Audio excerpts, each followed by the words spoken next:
ఈరోజు యావత్ తెలంగాణలో ఉన్న పోలీస్ అభ్యర్థులందరూ ఆక్రోశంతో ఈరోజు దిల్షుక్ నగర్లోని భాగ్యశ్రీ ఫంక్షన్ హాల్లో నిరుద్యోగ వంచన సభ ఈ కాంగ్రెస్ నిరుద్యోగులను ఎంత వంచిందో ఈ 2 సంవత్సరాలలో ముఖ్యంగా పోలీస్ అభ్యర్థులు ఎన్ని అరిగోసలు పడుతున్నారో ఈ కాంగ్రెస్ ప్రభుత్వానికి అర్థం కావడం కోసం స్థానిక ఎమ్మెల్యే అయిన బీఆర్ఎస్ ఎమ్మెల్యే అయిన సుధీర్ రెడ్డి గారి యొక్క ఆధ్వర్యంలో ఈ కార్యక్రమాన్ని నిర్వహించడం జరిగింది. ముఖ్యంగా 19,000 కానిస్టేబుల్ పోస్టులు నింపాలని, అలాగే ఏజ్ రిలాక్సేషన్ కానిస్టేబుల్ అభ్యర్థులకి 36 సంవత్సరాలు ఇవ్వాలని, అలాగే జీవో నెంబర్ 46 తొలగించాలని ముఖ్యంగా ఈ సభను ఏర్పాటు చేయడం జరిగింది. ముఖ్యంగా ఈ రాష్ట్రానికి హోంమంత్రి లేకపోవడం, అలాగే ఆంధ్రోడు టీఎస్ఎల్ఆర్బీ బోర్డు చైర్మన్గా ఉంటూ తెలంగాణ దౌర్భాగ్యంగా ఇంకా మేము ఫీల్ అవుతున్నాం. ఏ ఆత్మ బలిదానాల ద్వారా అయితే తెలంగాణ తెచ్చుకున్నామో ఇంకా ఆంధ్ర వాళ్ళ చేతుల్లోనే తెలంగాణ అభ్యర్థులు అరిగోసలు పడుతున్నారు. ఇంకా ఈ సాయిబాబా టెంపుల్లో మధ్యాహ్నం భోజనం తిన్నాక తల్లిదండ్రుల యొక్క పుస్తల తాడులు అమ్మి, ఆస్తులు అమ్మి, కోచింగ్ సెంటర్లకు కట్టలేక, స్టూడియోలలో మన స్టడియాలలో కూర్చోలేక తీవ్ర ఆందోళనకు గురవుతున్న తెలంగాణ కానిస్టేబుల్ అభ్యర్థులు ఇప్పటికీ 18 మంది చచ్చిపోయారు. వాళ్ళ యొక్క ఆవేదనకు ఆక్రోశానికి ఏంది ఆ రోజు కొట్లాడుతున్నప్పుడు మేమందరం కాంగ్రెస్ పార్టీకి దేవునిలాగా కనపడ్డాం. ఈ రోజు దయ్యాలాగా ఎందుకు కనపడుతున్నాం? ఆ రోజు గాంధీ వాళ్ళు పల్లి బఠానీలు అమ్ముకుంటూ మీ అందరి సమక్షంలోనే పల్లి బఠానీలు వాళ్ళు తాగే జ్యూసులు కూడా మాతో తెప్పించుకున్న వాళ్ళు ఈ రోజు ఏసీ కార్లలో తిరుగుతున్నారు. 70,000, 80,000, 90,000 అని చెప్పి వినాయకుడు లడ్డు పాట పాడుతుంటే తెలంగాణలో చదువుకున్న నిరుద్యోగులు ఆ మాటలు విని స్టడియాలలో కుప్పగూలుతున్నా అంటే మా యొక్క బాధలు ఎవరు అర్థం చేసుకోవాలని దీన స్థితిలో మేము ఉంటున్నాము. వాళ్ళేమో మంచిగా ఏసీ కార్లలో ఎంజాయ్ చేస్తున్నారు. ఒక్కరోజు దిల్షుక్ నగర్ వచ్చి హాస్టల్లో పెట్టే భోజనాలని ఆ రేవంత్ రెడ్డి మనవన్ని వచ్చి తినమంటే మా యొక్క ఆవేదన అర్థమవుతుంది. ఆ శ్రీధరబాబు కొడుకుని వచ్చి తినమంటే అర్థమవుతుంది. పొన్నం ప్రభాకర్ మాట్లాడుతున్నాడు, ఒకరోజు జీవో నెంబర్ 46 అంటే ఏ సర్వే నెంబర్ అంటున్నాడు. జీవో నెంబర్ 46 కమిటీలో ప్రముఖ వైస్ చైర్మన్ పొన్నం ప్రభాకర్. ఏమి చెప్పాలి తెలంగాణలకి? నేను ఒక బీసీనే, బీసీసీ కమిషన్ చైర్మన్ ఏమో మాతో ధర్నాలు పెట్టిస్తాడు. ఈ రోజు ఇటు మాట్లాడుతున్నామో కోర్టు అని మాట్లాడతారు. నిరుద్యోగులు ఏ పార్టీయో ఏ సైడ్ ఉంటారో ఒక ఐడెంటిటీ కార్డు అన్న తెలంగాణ ప్రజాప్రభుత్వం. ఇది ప్రజాప్రభుత్వమా నిరుద్యోగుల యమపాశం అనేది మాకు ఇంకా అర్థం కావటం లేదు. మేము ఏ పాపం చేసినామని 2.5 సంవత్సరాలు దాటిన తర్వాత పోలీస్ అభ్యర్థులు అనే వాళ్ళు నోటిఫికేషన్ వేయకపోతే తీవ్ర ఇబ్బందులు అవుతాయి. వయోభారంతో ఒక్కసారి ఆ మినిస్టర్ని తీసుకొచ్చి రన్నింగ్ పెడితే మా యొక్క ఆక్రోశానికి గురవుతుంది. ఎవడబ్బా సొమ్మని వాళ్ళు అనుభవిస్తున్నారు. మమ్మల్ని కలవపోవడానికి ఆ బోర్డు చైర్మన్ ఆడుకున్న ధైర్యం ఏంది? హోమ్ మినిస్టర్ నీ దగ్గర పెట్టుకుంటావు, బోర్డు ఏమో డీజే బాబు ఆఫీసులు ఉంటుంది. ఏం చేయలేమన్నా, సామాన్యులేమన్నా, ఏం చేతగాని గ్రామీణ ప్రాంత విద్యార్థులమా? ఇంటి దగ్గర నీకు ఓటేసి తల్లిదండ్రులకు ఓటేసి వచ్చి ఈ దిల్షుక్ నగర్ పోలీస్ స్టేషన్లలో మమ్మల్ని అరెస్ట్ చేసి సాయంత్రం వరకు అన్నం పెట్టకుండా ఉంటే ఈ కడుపు కోతకి కారణం ఎవరు? ఆ రోజు నీకు ఓట్లేసి తెంపడేమో దేవునిలాగా కనపడతాం, ఈరోజు దెయ్యాలాగా కనపడుతున్నామా? మా యొక్క కష్టాలు చెప్పుకుంటే వినే నాదుడు ఎవడు ఈ తెలంగాణలో?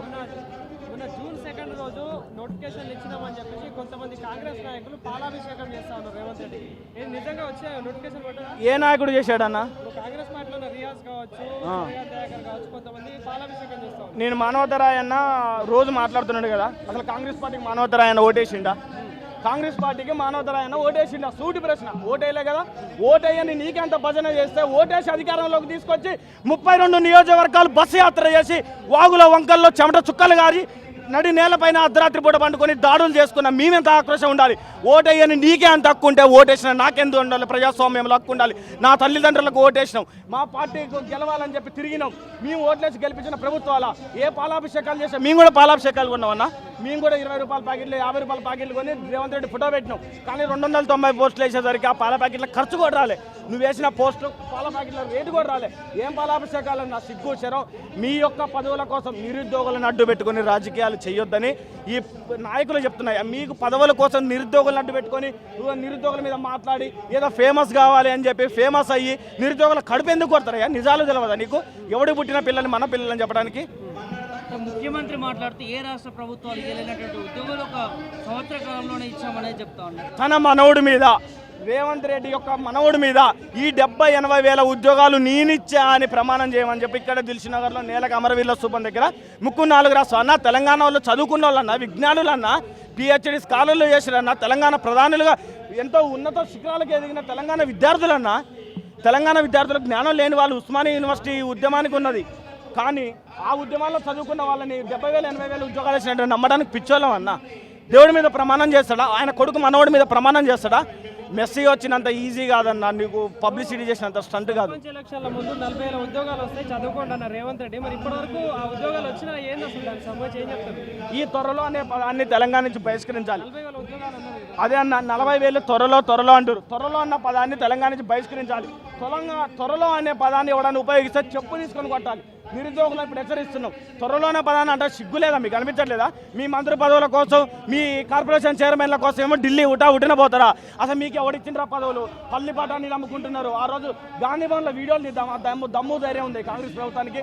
నిరుద్యోగుల కడుపు మంట కాలుతున్నాం స్వామి. 28 సంవత్సరాలు ఈ 30 సంవత్సరాల్లో దిల్సుఖ్నగర్ పుచ్చలమ్మి తాకట్టు పడుతున్నారు. ఎంతకాలం అని మమ్మల్ని అరికోస పెడతారు? 5,000 పోస్టులు వేస్తా అంటున్నావు. ఎవడు ముక్కలు పెడతావురా నువ్వు? 5,000 పోస్టులు వేయటానికి నువ్వెవడిరా అసలు మా తెలంగాణలో? నీకు హక్కిచ్చింది మేము. అరే మీ 60 మంది చచ్చిపోతే తెలంగాణలో మేమన్నా బాగుపడతాం. సో అంటే ఎస్ఐ కానిస్టేబుల్ పోస్టుల కోసం ఎప్పటి నుండో ఫైట్ చేస్తా ఉన్నారు కదా. సో అటు డీజీపీ వాళ్ళైతే చెప్పడం జరిగింది ఖాళీలు ఉన్నాయి. ప్రభుత్వం ఎందుకు మరి నోటిఫికేషన్ రిలీజ్ చేస్తారు? అవునన్నా, తెలంగాణలో ఖాళీలు ఉన్నాయని ఏమో డీజీపీ చెప్తాడు. ఆ ఫైల్ ఏమో నేను బట్టి విక్రమార్క దగ్గర పంపిన అంటాడు. బట్టి విక్రమార్క ఏమో నేను 5,000 పోస్టులకే శాంక్షన్ ఇస్తా, నాకు మిగతా దగ్గర డబ్బులు లేవంటాడు. రేవంత్ రెడ్డి నేను కోసిన డబ్బులు లేవంటాడు. మెసేజ్ తీసుకోవడానికి మొక్కలు ఉంటాయి, అందాల పోటీలు పెట్టడానికి ఉంటాయి. ఏ అందాల పోటీలు అన్నా మేమేమో మమ్మ వాళ్ళేమో కరువు పనికి పోయి పత్తిశాలల్లో వాళ్ళ చెమట చుక్కలు కాల్చి పత్తి అమ్మిన డబ్బులతో మేము చదువుకుంటామా? మేమేమో అందాలకి పోటీలకు డబ్బులు చేస్తావా అన్న? కుటుంబ పరిస్థితులు ఎట్లున్నాయంటే మాట్లాడి మీ అందరూ చూస్తున్నారన్న 2.5 సంవత్సరాల నుంచి ఎవరి దగ్గర చేయి చాచింది లేవన్న. ఈరోజు 5వ తారీఖు హాస్టల్ ఫీజు కట్టాలి, ఎక్కడి నుంచి కట్టాలన్నా? ఎవరు చేసిరన్నా? ఎవరు చేసిరు? 200తో ఎవరు అంటనే ఊరన్న అంటుర్రు. ఎక్కడొచ్చినాయి? దానికి సంబంధించి చెనగాని దయాకర్ డాక్టర్ రియాజ్ పాలాభిషేకం చేసింది గాంధీ భవన్లో. రియాజ్కి దమ్ము ధైర్యం ఉంటే నేను చెప్తున్నా, నిజంగా మనిషి అయితే దిల్సుఖ్నగర్లో ఒక్కసారి అడుగు పెట్టి లేదా చిక్కడపల్లి లైబ్రరీకి వచ్చి అడుగు పెట్టి పోమను. వాడు దెబ్బలు తినకుండా పోతే నేను గొప్ప అనుకుంటా. చైర్మన్ పదవి ఎందుకే శవాల మీద పేరాలనుకొని నిరుద్యోగుల మీద జాబ్ కావాలా నీకు? లెక్చరర్ చెప్తున్నావు, విజ్ఞానం చెప్తున్నావు, బుక్కులు చదువుకొని ఎదిగిన నువ్వు అబద్ధాలు చెప్తుంటే 78,000 ఉద్యోగాలు నీ అల్లా మీద ప్రమాణం చేసి చెప్పు. నువ్వు అల్లా మీద మసీద్ కాడి పంపా, మక్కా మసీద్ కాడి పంపా, నువ్వు 70,000 ఉద్యోగాలు ఇప్పించిన అల్లా మీద ప్రమాణం చేస్తావా?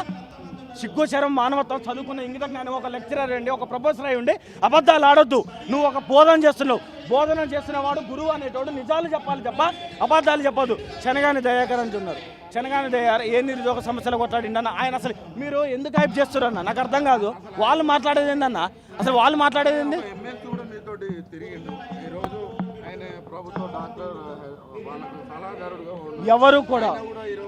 ఎవరు కూడా నిరుద్యోగ సమస్యల మీద మాట్లాడట్లేదు. ఎవరి పదవులు వాళ్ళకి వచ్చిన తర్వాత నిరుద్యోగ సమస్యలు అనేది దూరం చేస్తున్నారు. నిరుద్యోగులని కేవలం తమ యొక్క పదవుల కోసం, పదవులు ఎప్పుడు కోల్పోతే నిరుద్యోగులు అప్పుడు గుర్తొస్తున్నారు.